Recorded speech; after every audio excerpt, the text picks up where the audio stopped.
They say Nashville General Hospitals are places of healing, but for me it became the scene of my final breaking point. I was still in scrub stitches, fresh in my side. The antiseptic sting barely fading from my skin when my father burst through the door.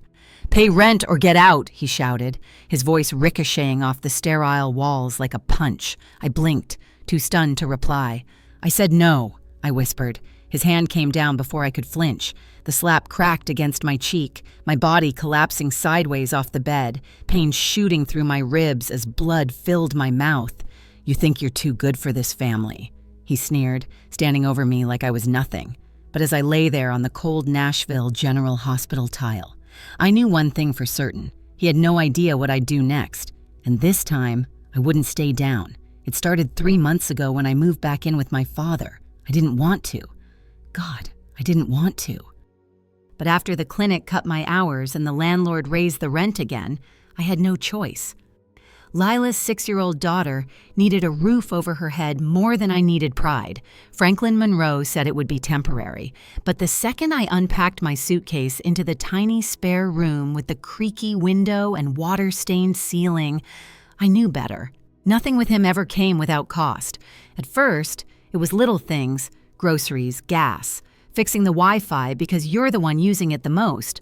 I paid quietly, even when it meant putting my own overdue dental checkups on hold. Then came Tyler Monroe, me younger brother. He still lived at home, still unemployed, still the golden boy in Franklin Monroe's eyes. I'd come home from back-to-back shifts to find him sprawled on the couch gaming, while Franklin Monroe told me Tyler Monroe was just going through things.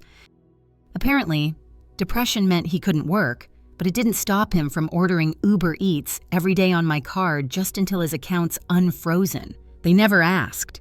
They expected.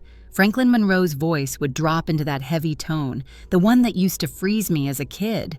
"Family helps family," he'd say. What he meant was, "You owe us and we don't owe you anything." Lila picked up on the tension fast. She stopped humming when we got home, started clutching her bunny tighter. Asked me once if Grandpa was mad at her, too. That night, I cried into my pillow, muffling the sound so she wouldn't hear. The week before the Nashville General Hospital, things escalated. Tyler Monroe had run up another credit card bill, this one from some crypto mentorship, and Franklin Monroe told me flat out I needed to cover it. "Don't act like you can't," he growled. "You're working double shifts now. I'm saving for Di's inhaler refills," I said quietly. His jaw tightened. "What's more important?" he snapped. Her lungs or your brother's future. That was when I realized how far gone they were. The day of the accident, I was headed home after a brutal overnight shift. Rain slicked the roads. I blinked too long at a red light and didn't see the truck turning across my lane until it was too late. The impact sent my car spinning. I woke up on a stretcher, Di's name the only thing on my lips. The doctor said I was lucky. 6 stitches along my ribs, a sprain in my left wrist, and a bad bruise across my hip. They kept me overnight for observation. The next morning, he walked in. No flowers, no "how are you?" No check on Danny. Just that voice, "pay rent or get out," and the slap. The bruise on my ribs pulsed every time I breathed. I was discharged with gauze painkillers and a warning to rest for at least a week. But how do you rest in a house that doesn't feel safe? When I got back, Franklin Monroe was in the kitchen like nothing had happened. But he didn't mention the slap, didn't acknowledge the bandage under my shirt. He just asked if I'd remembered to transfer this month's utilities.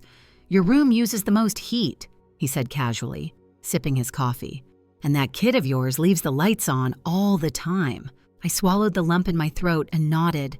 That night, I sat on the edge of Lila's bed while she slept, tracing the pale line of a healing scar on her cheek from a playground fall weeks ago. I remember how I'd panic back then, but now, my own pain didn't even matter to the people I called family. The next morning, a letter was slid under my door. Not a note, a typed letter. Effective immediately, rent will increase by $200 a month due to additional strain on household income. Payment expected by Friday. Signed House Management. G. Monroe. I laughed, not out of humor, but because if I didn't, I'd scream. I texted my Franklin Monroe asking if this was some kind of joke. His response came instantly. "You live under my roof. You pay what I say." That's how adulthood works. 2 days later. Tyler Monroe knocked on my door without looking me in the eye. "Hey, Franklin Monroe said you'd help cover my car insurance this month." I blinked. "Your car hasn't moved in weeks." He shrugged. "Still got to keep it running." It was like I was the family's ATM. No PIN required. Even Danny noticed. "Mommy?" she whispered one night as we brushed teeth together. "Why does Grandpa only talk nice when you give him money?" I couldn't answer her. My throat closed too tightly. But something inside me shifted the next day. Brianna Cole, me best friend from nursing school, came by with groceries and a soft blanket. She asked why I hadn't answered her calls. I told her everything, tears spilling before I could stop them. She listened without interrupting, then said, "Marley Quinn, you know your mom left you something, right?" I froze. She reached into her purse and pulled out an old key. "I've been holding this since your mom passed," she said, "to give it to you when things got too much." My hands trembled as I took the key. It was time to find out what Mom had left behind, and if it could finally help me break free. The key was old brass with a tiny M engraved near the base. I stared at it for hours that night, holding it in my palm like it might whisper the next step. Lila had fallen asleep, curled beside me, Bunny tucked under her chin, unaware that something had shifted. My mom had passed 3 years ago, ovarian cancer. Quiet, quick, unfair. She and my Franklin Monroe had divorced long before that, but she never remarried. She lived simply in a small craftsman house left to her by her father. I hadn't been back there since the funeral. Now I had the key to something she didn't trust anyone else with, not even me until now. The next morning, I packed a thermos of tea, dropped Lila at school, and drove out to the house. It sat on the corner of Ash and Hamilton. The porch slightly tilted wind chimes still hanging by the door like they had during childhood's summers. Inside, it smelled like old books and lavender. I wandered through slowly her old rocking chair, a half-finished quilt folded over the arm, dust danced in the light. Nothing looked particularly secret until I got to her bedroom. The closet near the back was an old filing cabinet. I'd seen it 100 times as a kid, always locked, always off limits. I pulled the key from my pocket. My fingers shook slightly. Click! The drawer rolled open with a metallic groan. Inside were labeled folders neatly stacked. Titles like Property East Oak Bank Trust Account Letters to J. I reached for the last one. It contained 3 things. A notarized letter naming me as the sole beneficiary of her father's estate, a deed for the property we were currently living in Franklin Monroe's house, a short handwritten note. If you're reading this, it means you've endured far more than I ever wanted for you. They will take until nothing is left. This house is yours now. Use it. Protect Danny. And never let guilt be the leash that binds you. Love. Mom. My knees buckled. I sat on the floor clutching the papers to my chest. The house wasn't Franklin Monroe's, it was mine. I didn't go home that night. I stayed at Brianna Cole's, and Lila was thrilled to have a sleepover with her godmother. And I finally slept a full night for the first time in months. When I woke up, I knew exactly what I needed to do. This time, I wouldn't just survive. I'd take back what was already mine. When I walked back into the house, the air felt heavier than usual. Franklin Monroe was at the kitchen table scribbling something on a napkin, probably another version of his household budget, which always ended with me owing more than I had. Tyler Monroe was on the couch, gaming headset, on a bowl of cereal, perched on his stomach like a lazy badge of honor. Neither of them looked up. "Where were you?" Franklin Monroe finally muttered without turning. I took a slow breath. "With Lila at Brianna Cole's." He scoffed. "Next time, let someone know. You don't just walk out of someone else's house like that." I smiled. If only he knew. That week, I started quietly gathering everything. I photographed the utility bills with my name as the payer. I saved bank records, rent transfers, even the Venmo receipts. Tyler Monroe sent with stupid captions like, "Thanks, Sish." I bought a cheap external drive and labeled a folder. Documentation. Monroe House. Every night after Lila fell asleep, I added to it, Brianna Cole helped me file a request with the county clerk's office. We confirmed what the papers already told me. I owned the deed outright. No shared title, no active mortgage, just my name tied to a trust set up by my grandfather, sealed by my mother before she passed. The house Franklin Monroe lived in, the one he had ruled like a tyrant, was mine. The irony made me want to scream and laugh all at once, but I stayed silent. Then something happened that snapped the last thread. It was Tuesday night. I just come home from a short shift, still sore, but healing. Lila was sitting on her bed, tracing the ears of Bunny, her eyes clouded. She looked up as I entered. Grandpa said, "If I keep leaving lights on, we might not have a place to stay," she whispered. My heart cracked. He was threatening her now. I knelt down, brushing her hair back. "This is our home, baby," I said gently, "and no one can take it away." She didn't nod. She just curled tighter into herself. That night, I recorded a video on my phone. I looked straight into the camera, my voice steady. I detailed everything: the slap at the Nashville General Hospital, the rent demands, the emotional abuse, the manipulation. I attached clips of Tyler Monroe bragging on his live stream about not having to pay a dime because Sis covers everything. I labeled the file just in case for Lila. I wasn't scared anymore. I was prepared. Days later, I called the same attorney who had helped me with Mom's funeral estate filings. When I told him the situation, he didn't hesitate. "You have every legal right to file for eviction," he said, "and given the abuse, you may also qualify for a protection order." I set the papers on the desk in front of me, hand trembling just once, then steady. For the record, I said to him, voice calm, "I'm not doing this out of anger." He looked up, then why I smiled. Because I'm done paying for silence. I waited until Saturday morning. The house was quiet, the sun not quite fully up. Danny was still asleep, curled in a blanket on the couch after a movie night. I made coffee like any other day, letting the rhythm soothe me, grind, poor breathe. But inside, everything throbbed with clarity. Franklin Monroe came into the kitchen, rubbing his jaw. "Where's the rent?" he asked like it was a greeting. I set my mug down. "I'm not paying rent anymore." He froze, turned slowly. "What did you just say?" I met his eyes. I said, "No," again. The room went still. "Is this about the Nashville General Hospital?" he said, laughing dryly. "You think I owe you something for that? You wouldn't even be alive if it weren't for this roof." "You mean the roof I own?" I said, quiet and calm. For a second, I saw it, the shift, the flicker of panic behind his eyes before it turned to fury. "You ungrateful little—" He started stepping forward. I held up a folder. Deed, trust documents, tax records, all in my name. Tyler Monroe shuffled in, blur-eyed, shirtless, holding a cereal bowl. "What's going on?" "She's saying she owns the house now." Franklin Monroe spat, trying to pull rank. "You believe this?"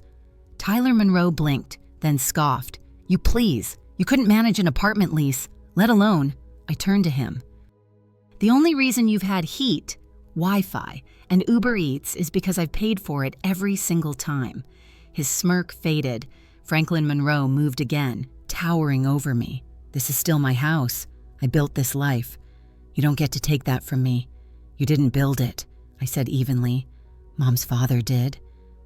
And she gave it to me legally, quietly, because she knew you'd do exactly this." Silence. Then Ma? Like clockwork, he changed tactics. His voice softened. "You're really going to kick your own family out? We've done everything for you after all we've been through. Guilt, the oldest card in his deck. I'm not evicting family." I said, "I'm evicting abuse." Tyler Monroe laughed bitterly. "What, you think you're some hero now going to save your kid and ride into the sunset?" I smiled coldly. "No, I'm just finally putting the locks where they belong." He threw the cereal bowl. It hit the floor, milk splattering across my shoes. Lila stirred on the couch behind me. Her small voice cracked the tension. "Mom!" I turned to her. "It's okay, baby." She looked past me, her grandfather at her uncle, then back at me. "Are we leaving?" I crouched down, brushed her hair back, and whispered, "No, they are." The notice arrived on Monday, stamped certified and delivered by a county deputy. I wasn't home when it came. I was at Danny's school volunteering in the library for the morning, but when I returned, I saw it taped to the front door. And through the window, I saw Franklin Monroe's expression. He was standing in the living room, the paper clenched in his hand, Tyler Monroe pacing like a trapped animal. "You think you can do this to us?" Franklin Monroe shouted the moment I stepped inside. "After everything we've done for you." "You mean after you slapped me in a Nashville General Hospital bed?" I said flatly. He threw the notice across the table. "This is war." Tyler Monroe crossed his arms. "We're not going anywhere." "You have 30 days, I said calmly, "and you know it." The next day, things got worse. I came home from work to find Mrs. Thompsonor, elderly neighbor from across the street, waiting by my mailbox. She didn't smile. "Heard you're throwing your sick father into the street," she said sharply. I blinked. "What?" "He told me he's been diagnosed something with his lungs, said you wouldn't even help drive him to appointments." Of course. I went inside to find Franklin Monroe hunched dramatically on the couch, a tissue in his hand wheezing just loudly enough to be heard through the walls. Tyler Monroe was nowhere in sight, but I knew he was working the online angle, probably spinning a sob story to his gamer friends about how his heartless sister was evicting him and their ailing father for no reason. I could feel the walls tightening. That night, the doorbell rang. Sabrina Park from 3 houses down stood there with her phone. "Hey," she said awkwardly, I just wanted to show you something." She held up a video, shaky but clear. Franklin Monroe yelling at me in the Nashville General Hospital, the slap my body hitting the floor, Danny screaming. I hadn't realized she'd been there, hadn't even known she worked part-time as a tech in that wing. "I sent this to myself before it got wiped from the Nashville General Hospital's internal system," she said quietly. "I didn't know when or how to give it to you, but I thought you might need it." My hands shook as I took the phone. Proof, unfiltered, unquestionable. I looked up at her. "Thank you," I whispered. She just nodded. "If he tries to pull any more stunts, you won't be alone." Inside, Lila sat at the table coloring silently. I knelt beside her. "We're doing the right thing," I said softly. She looked at me, then back at her, drawing 2 figures holding hands in front of a small house, a sun overhead, and this time she smiled. The eviction was set for Friday morning. I woke up before the sun, my nerves buzzing like wires in my chest. Lila was still asleep, her arm curled around Bunny, the early morning light tracing soft gold across her cheeks. I kissed her forehead, whispered, "Today's the day," and stepped into the hallway. Franklin Monroe was already pacing in the kitchen. He saw the clipboard in my hand and sneered. "You really think the cops are going to make me leave my house?" I didn't answer because I didn't need to. By 9:08 p.m., the county deputy pulled up to the CurbCom professional clipboard in hand. Sabrina Park was out on her porch, arms crossed, phone in hand. Bal peered through her curtains. I stood at the front steps, my heart hammering, but my face calm. Franklin Monroe exploded the moment the deputy stepped foot onto the walkway. "You're letting her throw her father into the street. You should be arresting her for elder abuse." The deputy didn't flinch. "Mr. Monroe, this is a lawful eviction. You've been served. Today is the deadline. You are required to vacate the premises." Tyler Monroe appeared behind him, hair a mess, hoodie half-zipped. "You're making a huge mistake. Marley, no one's going to believe you." I held up a flash drive. "They already do." I plugged it into the deputy's tablet. He watched for a few moments, the slap, the scream, the video Sabrina Park had recovered, and nodded. "That's more than enough." Franklin Monroe stepped forward, but the deputy blocked him. "Sir, if you continue to escalate, you'll be detained." Tyler Monroe glared at me. "You think this is justice? This is revenge." "No." I said, "This is freedom." Neighbors had started to gather curious eyes from porches and sidewalks. Miss Thompson finally stepped out of her house, her arms folded. "You could have worked this out quietly, Marley Quinn," she said coldly. "Family isn't something you throw away." I met her gaze. "Family doesn't slap you in front of your child while you're bleeding in a Nashville General Hospital bed." Silence. Someone across the street muttered, "Wait, what?" I stepped up onto the porch, papers in hand. This house was left to me by my mother. My grandfather owned it. My name is on the deed. And for years, I paid for this entire household while being insulted, ignored, and physically assaulted. That ends today. Franklin Monroe looked around, chest-heaving eyes, searching for sympathy. None came. He pointed at Lila, who now stood beside me. "You're ruining her life." And then Lila spoke. Her voice was soft, but it pierced the morning like a bell. "You hurt my mom." That's what ruined it. Franklin Monroe opened his mouth, but no sound came out. Tyler Monroe stared at her like she was a ghost, and for the first time I saw it the moment they realized they had lost not just the house, but control. The deputy handed me a final form confirming possession. "Ma'am," he said, "the property is yours, uncontested." Franklin Monroe's shoulders slumped. Tyler Monroe dropped his duffel on the porch. They were out. The house was ours. As they walked down the steps, Franklin Monroe turned one last time. "You'll regret this." I looked at him, really looked at him, and said, "No, I regret letting it go on this long." Lila reached for my hand as we closed the front door behind us. She looked up. "We're safe now."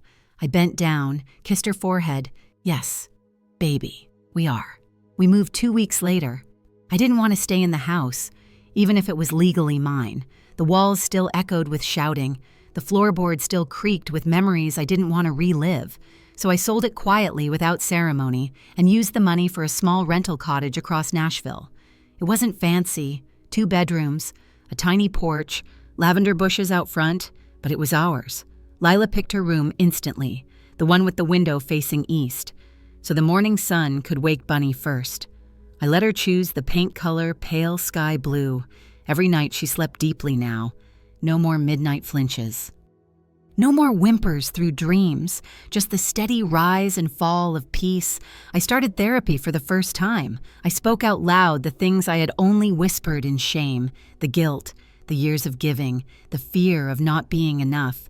And slowly, like pulling thorns from skin, I began to heal. Brianna Cole came by often, usually with coffee or pie. Sometimes we just sat in silence while Lila painted in the corner. "You're different now," Brianna Cole said one evening, watching me from across the table. "I'm lighter," I replied like I stopped carrying bricks I thought were mine. One Sunday morning, Lila stood beside me on the porch brushing Bunny's ears with a toothbrush. She looked up her hair, catching the breeze. "Mommy," she said, "do you think Bunny's proud of us?" I smiled. "I think Bunny always knew we were stronger than we believed." She leaned into me, small and warm, her hands slipping into mine. The lavender swayed gently in the breeze. The sky was soft, no longer heavy. And for the first time in years, I didn't feel like I was surviving. I felt like we were finally living.